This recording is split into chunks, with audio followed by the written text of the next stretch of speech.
Hey everybody, welcome back to Contest Prep University. I'm Joe Klemczewski with Adam Atkinson. Today we're going to talk about what it means to have true coaching versus somebody who is just what we like to call a one-trick pony, or they ascribe to a certain methodology and that's just what you get. I do see things passed around the internet where one client starts comparing notes with another client of the same coach, and they say, well, why do we have the exact same peak week? We're totally different bodies, or this, or training programs and that sort of thing. And I don't think, Adam, anybody seeking for a coaching relationship has the mentality, okay, I want a coach who is more plan driven. I know they have, quote, great protocols, great programming, great methods, or no, I don't want that. I want somebody who will have a solid professional relationship and will be a coaching coach. I think everybody just expects the latter. They think every coach is that way, and they may not find out otherwise until deeper into the process. So I want to spend this session from my perspective talking about something we discussed in the Nutrition Coaching Global Mastermind this month, which was, how good coaches stay current with evidence, what that means, how it's applied to their coaching. I think that's a big part of this, but maybe even us giving ideas to clients. Some coaches do this, some don't, some do this, and let's kind of sift through some of the things that may be telltale signs of what good coaching is, how we even define that. Yeah. This is something I feel like I battle a lot because I do open Zoom calls with my clients, personalized audio-based emails. And, they will ask, like, so what's the plan? And I almost hate it when clients ask that because this is not a planned environment. We're going to check in each week by week. And I don't even really like to call myself a coach anymore. And you guys might see me coin this later, but I like calling myself a nutrition or bodybuilding caddy versus a coach, because I'm going to tell you what club to swing at the right time. And I think a lot of times people are worried about swinging two clubs. They want to gain muscle and lose fat at the same time, or they're like, I want to have healthy hormones and be lean. And it's like you can't controversially swing those clubs at the same time. And also, the last thing I want to do is tell a client we're going to putt on the third shot when we could be in the sand trap on that third shot. So you certainly don't want to have your choices planned ahead of time. There is some planning involved, but not everything goes to plan. And more than often, it doesn't in a contest prep or even a general weight loss journey, or people have vacations come up, they have life events happen, they have stress.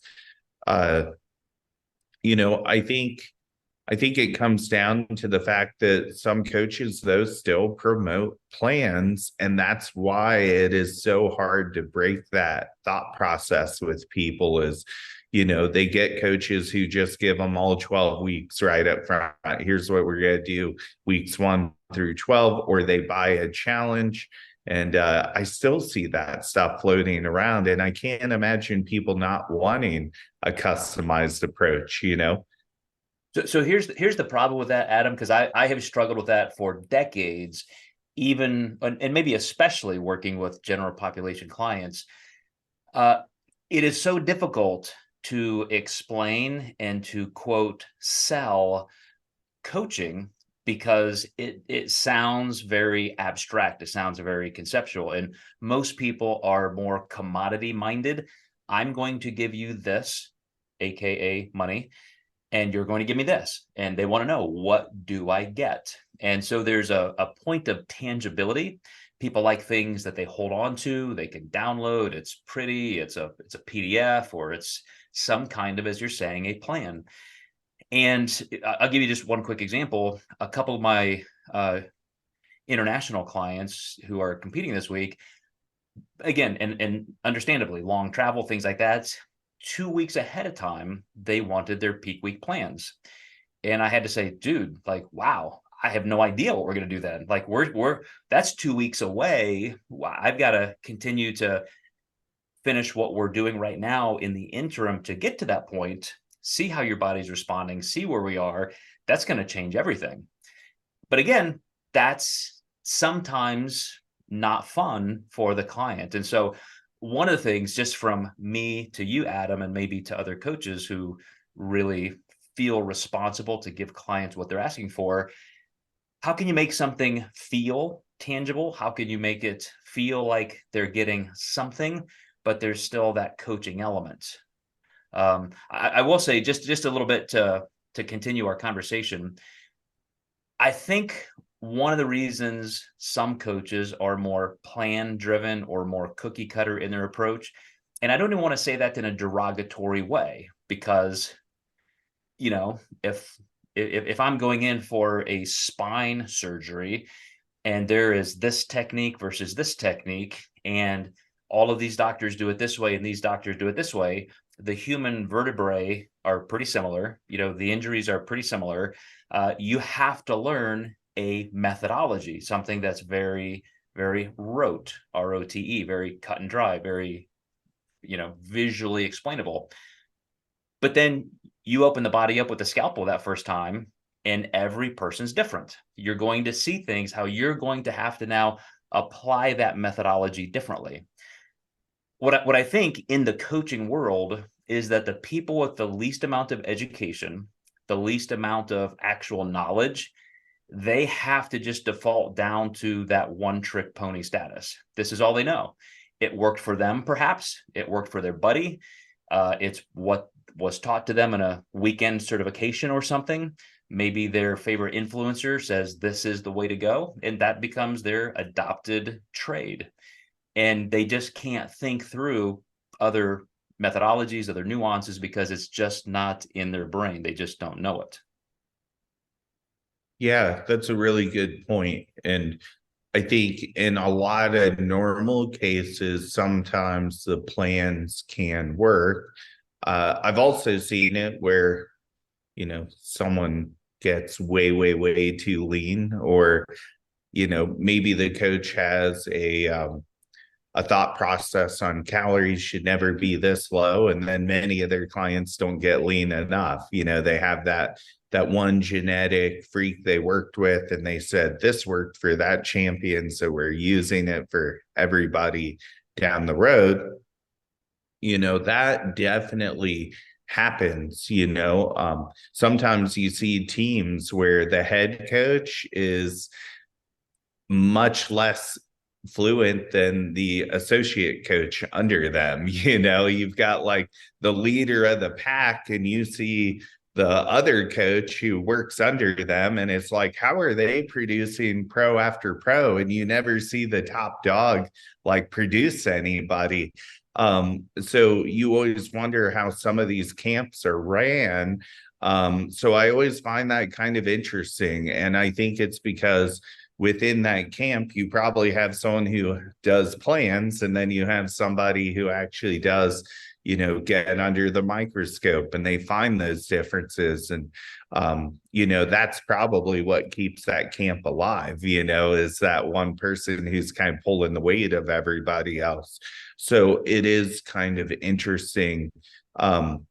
What brought this up for me as a topic is I have a client getting ready for a photo shoot, and we're 3 weeks out, and she said, can I go ahead and get my peak week now so I can plan everything? And I said, no, I can't. But however, I want you to understand that peak week is not going to be so drastically different that it's going to throw you off step. And I know that may not be what you want to hear, because she's probably expecting he's going to do some kind of backload or some kind of, crazy magistry with me. But I found that as a great opportunity, as saying, we still have some work ahead of us now. Don't expect the peak week to be the final touches.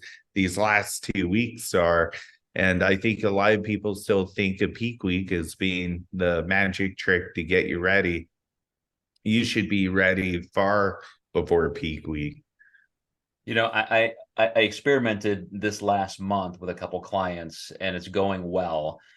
I think almost everybody in the industry uses a version of my old first generation peak week planning spreadsheets and so forth from 25 years ago, where you're giving people macronutrients and their flow of training, cardio, water, sodium, etc. Then when you get down to contest day, you're typically mapping it out meal by meal by meal.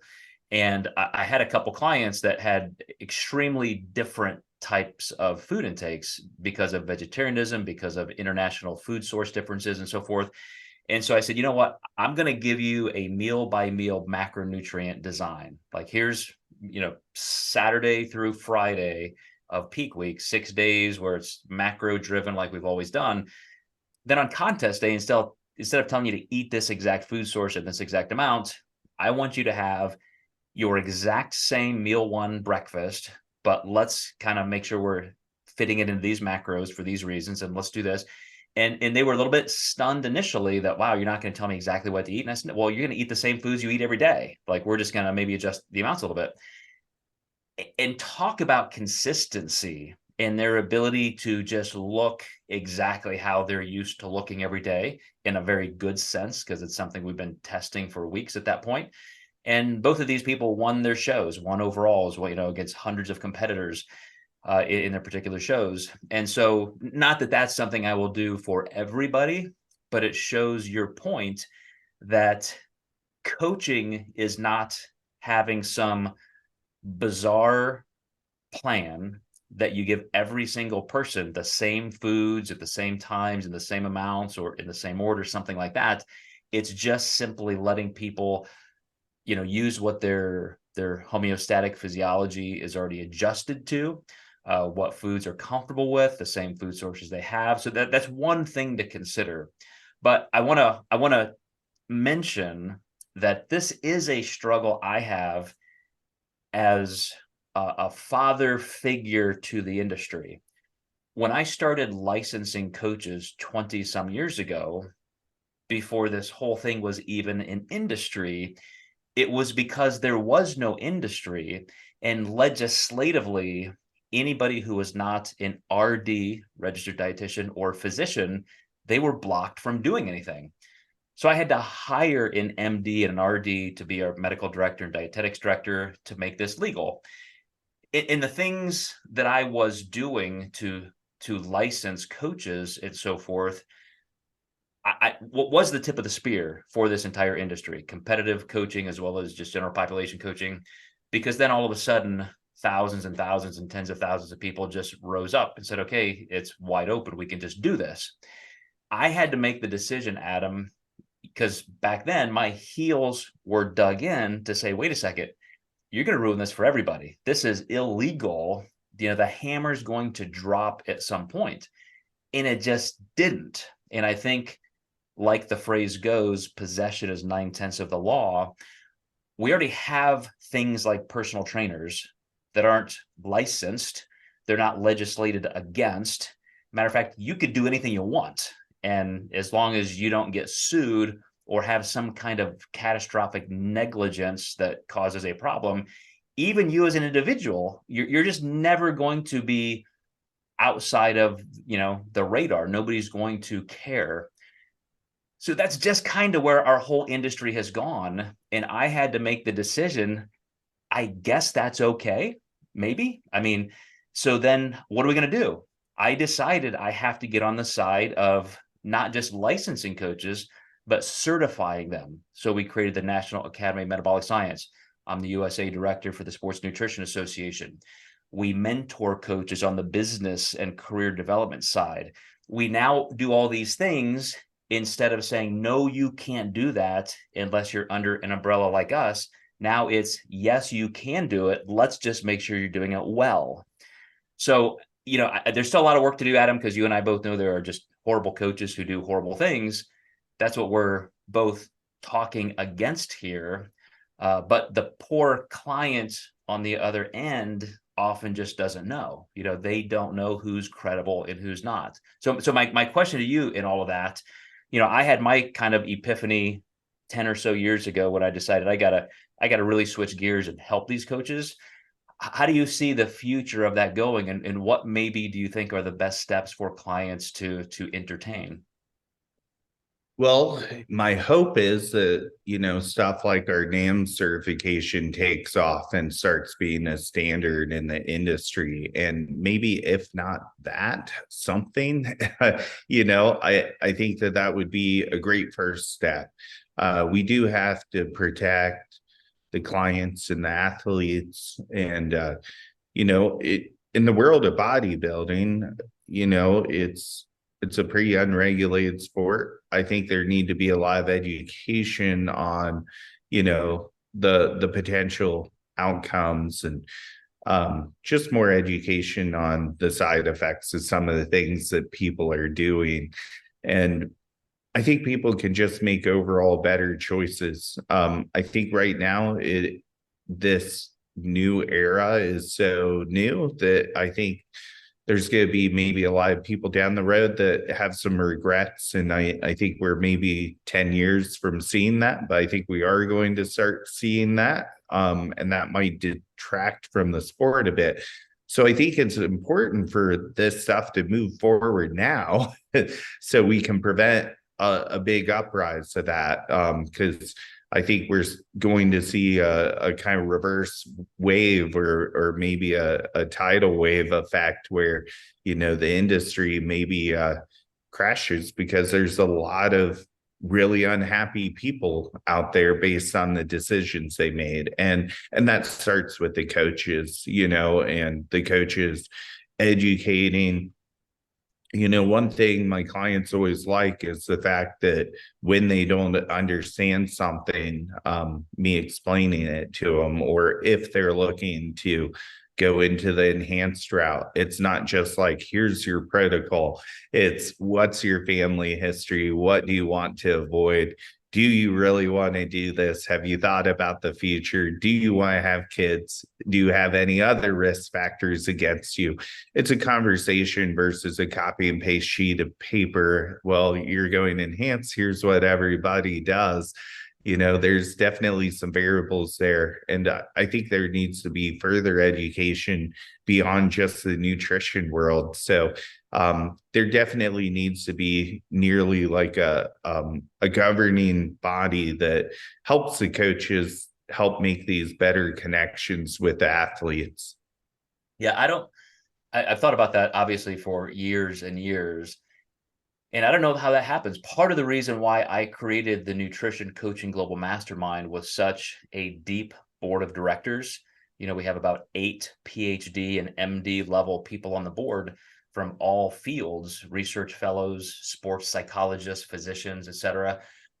Is at some point, somebody has to step up and create that role of a governing agency, and not so much that they govern, but at least it's a standard of practice step. And at some point, everybody does just accept that. I'm a big believer in the free market, but a free market with safety regulations. Mm-hmm. For example, you can drive a car in the United States, right? Like, you can go drive your car. Not if you're not 16, not if you didn't pass a test. You can't drive 120 miles an hour in a 55 speed zone. So you're free to do it, but there are still boundaries. And Mm-hmm. within our field, there just are no boundaries. There are zero. Not even for you to worry about. I mean, again, I mention this all the time, but we have physique sport coaches who have killed their clients, fucking murdered them. Mm-hmm. No consequences. That's fine. Sorry, their heart stopped because I dehydrated them and overloaded them with potassium and dehydrated them and dropped their blood pressure to, literal death levels. Sorry, next. It's just, it is ridiculous on that extreme. But then you also have 99.99% of people who don't harm people. They might not be good at what they do. There may be much better choices, So I don't know how this all ends. As you said, 10 years from now, 20 years from now, who knows? In the meantime, I think it is imperative that people like us continue to show the difference.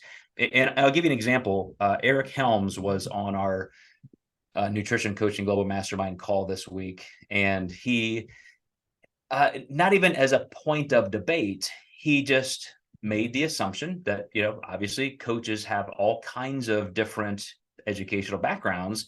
And we were talking about, again, staying current with evidence.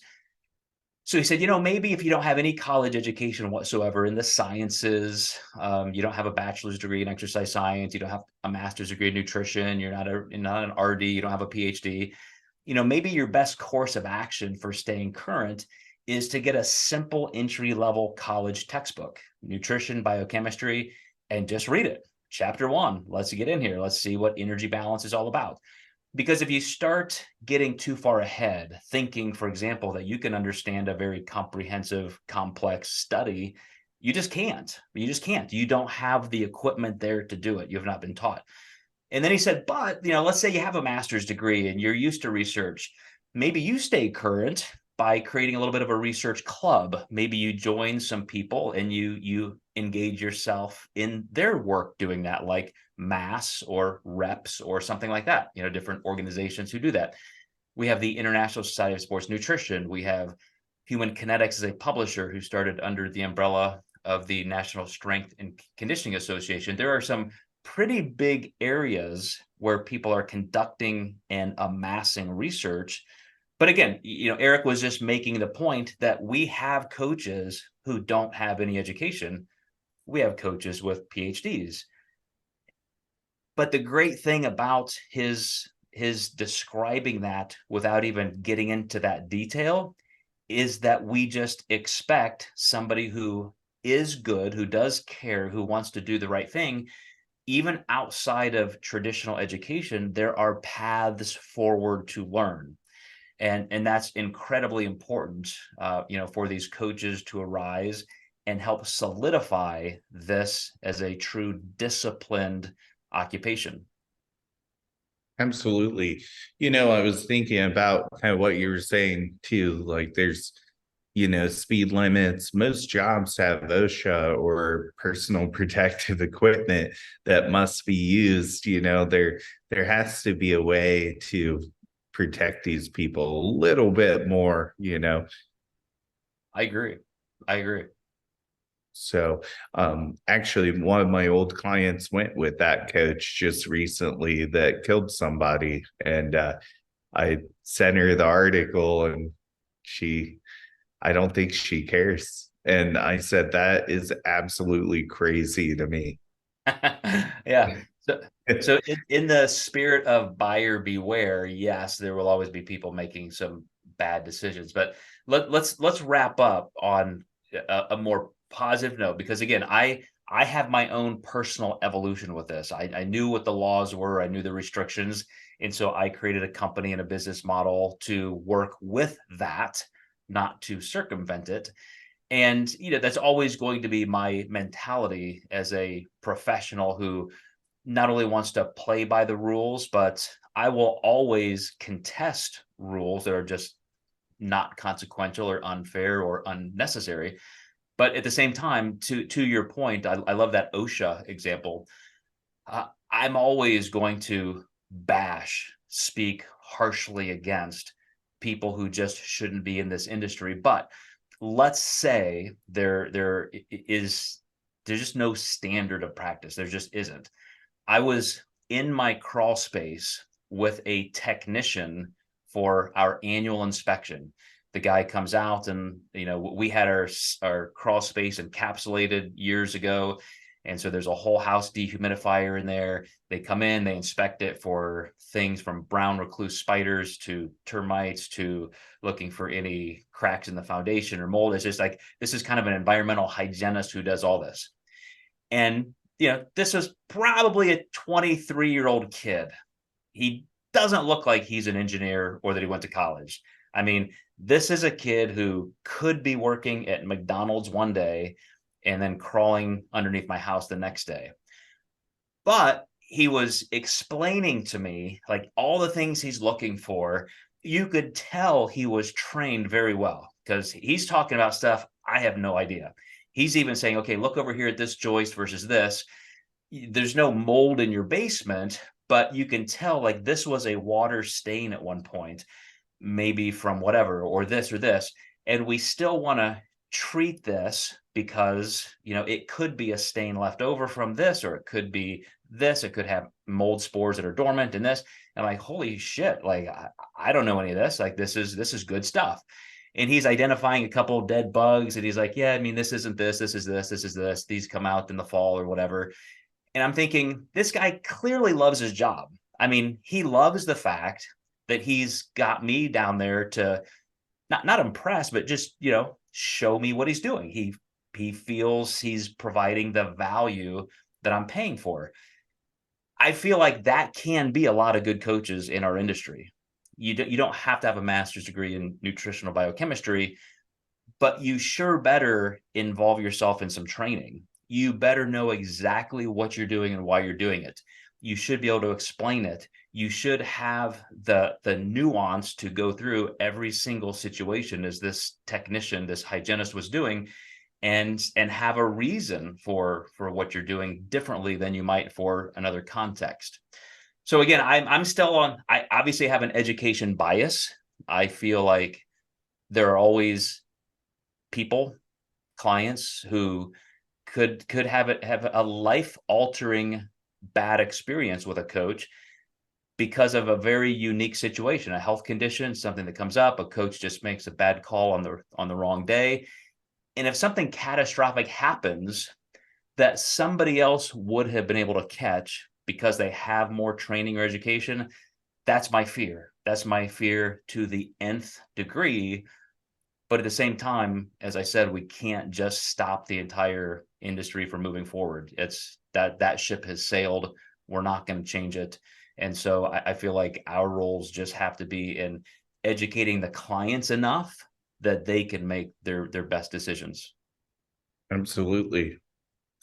All right, man. Well, I appreciate you, as always, bringing up a great topic. And, hopefully our clients will be able to take something away from this, just to be a little bit more discerning, or not even our clients, just listeners, viewers, that sort of thing. So I will chat with you next time, Adam, and you guys as well in Contest Prep University. See you next time.